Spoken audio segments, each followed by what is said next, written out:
On behalf of Shikshan Maharshi, Dr. D.Y. Patil, BBA, CA, Art, Science and Commerce College, Pune, I welcome you all to online session. In today's online session, we will discuss the different types of companies. Dear students, companies can be classified into different categories such as on the basis of their incorporation, they can be classified into chartered companies, statutory companies, registered companies. On the basis of liabilities, they can be classified as limited companies and unlimited companies. On the basis of number of members, companies can be classified as private companies and public companies.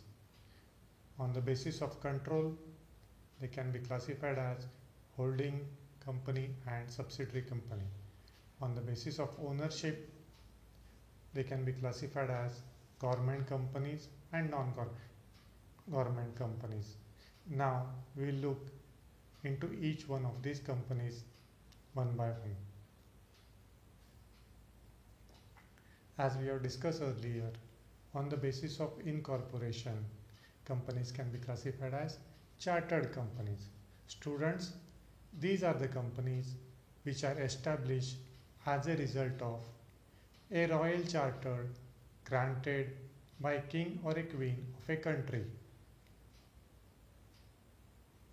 are called as chartered companies. Example, East India Company, Bank of England.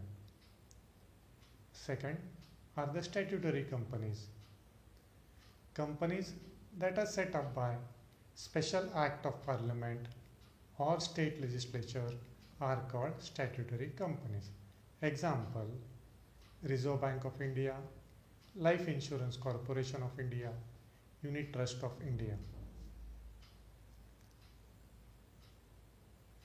On the basis of incorporation, third category is registered companies. Companies that are registered under the Indian Companies Act 1956 or under any of the previous Companies Act are called registered companies. Most of the companies in India belong to this category. Next category of companies are the licensed companies. Companies established for the promotion of arts, science, religion, charity or any other similar object can obtain a license under section 25 from the central government and enjoy certain privileges. Such all companies which are licensed under section 25 are called licensed companies. Next category are the foreign companies. A company incorporated outside India under the law of that country of incorporation but having established its business in India is called a foreign company. ऐसी company जो बाहर के देश में registered की है और उसका बिजनेस इंडिया में है, उसको हम लोग बोलते हैं foreign company. Next category of companies are on the basis of liability. Companies with limited liability. These are the companies where the liability of the shareholder remains limited to the nominal value of the shares held by them.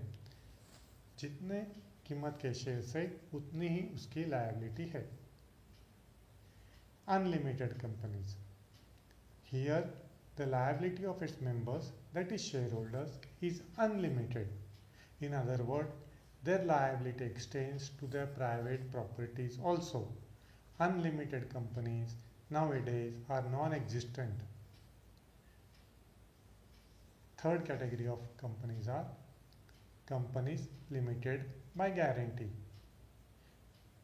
In this type of company, the liability of a shareholder is limited to the amount he has voluntarily undertaken to contribute towards the asset of the company to meet out any deficiency at the time of its winding up.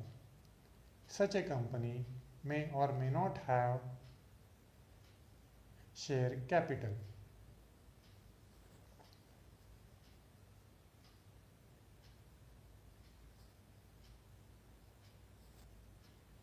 Next type of companies are on the basis of number of members.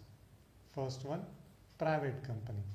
A company having a paid up capital of 1 lakh or higher as may be prescribed by this article. Second, which restricts the right to transfer its shares. Third, limits the number of members to 50. Fourth, prohibits an invitation from the public to subscribe for its shares, debentures, etc. Prohibits any invitation or acceptance of deposit from persons other than its members, directors, or their relatives. All such companies which follow these norms are called as private company. Private company इसका मतलब क्या है? जिसका paid up capital है 1 लाख और उससे ज़्यादा जितने की आर्टिकल्स में मेंशन किया हुआ है. Where there is a right to transfer its shares, limit the number of members to 50, prohibits invitation to public to subscribe shares or debentures, and does not invite deposit from persons other than the promoters or directors or their relatives. Such all companies are called as private companies. Next category of companies are public company. A public company means a company which has a minimum paid up capital of 5 lakhs or higher as may be prescribed, is not a private company, but it can also be a subsidiary of a company which is not a private company.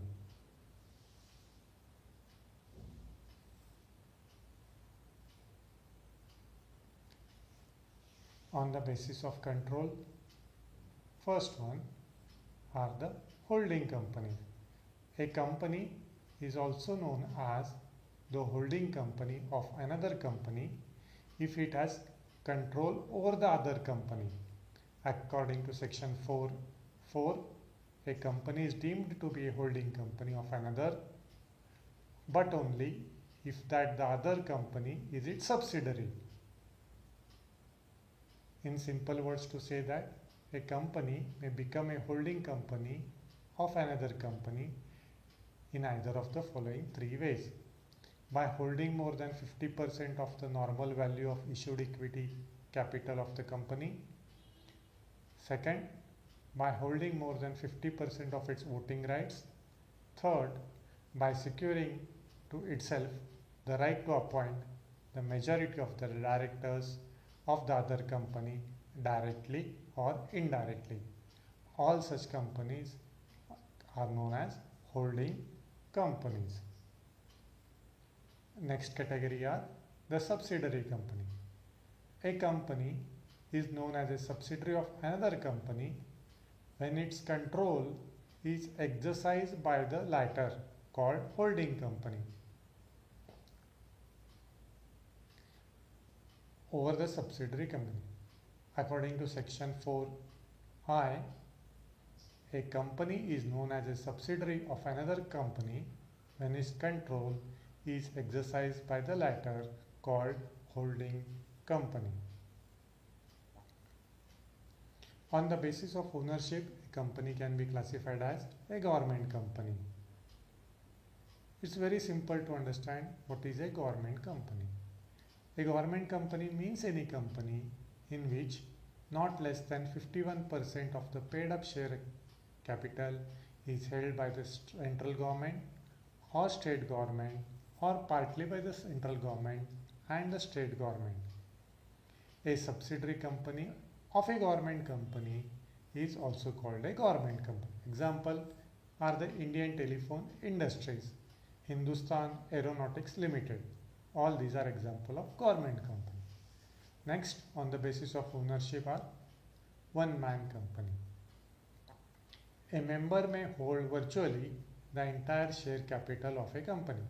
Such a company is known as a one-man company. This can happen in case of both a private company as well as a public company. The other member or members of such company may hold just one share each. Such other members may be just dummies for the purpose of fulfilling the requirement of law. Such all companies are called as one-man company. Next are the deemed public companies. The Companies Amendment Act 2000 has been introducing a subsection 11 to section 43A made that a private company will not automatically become a public company on account of shareholding or turnover. All such companies will be known as deemed public company. Next are non-trading company, non-profit association. Companies which are established with the object of promotion of commerce, arts, science, religion, charity, or any other useful object and must apply its profits, if any, or other income in promoting its object and must prohibit payment of dividend to its member. All such companies are called as non-trading, non-profit association companies. Next category are investment company. An investment company is a company the principal business of which consists in acquiring, holding and dealing in shares and securities. It involves only the acquisition and holding of shares and securities and thereby increasing income by way of interest, dividend. All such companies are called as investment company. Investment company का काम सिर्फ holding of securities and shares and thereby increasing the income by way of interest and dividend. Such companies are called as investment companies.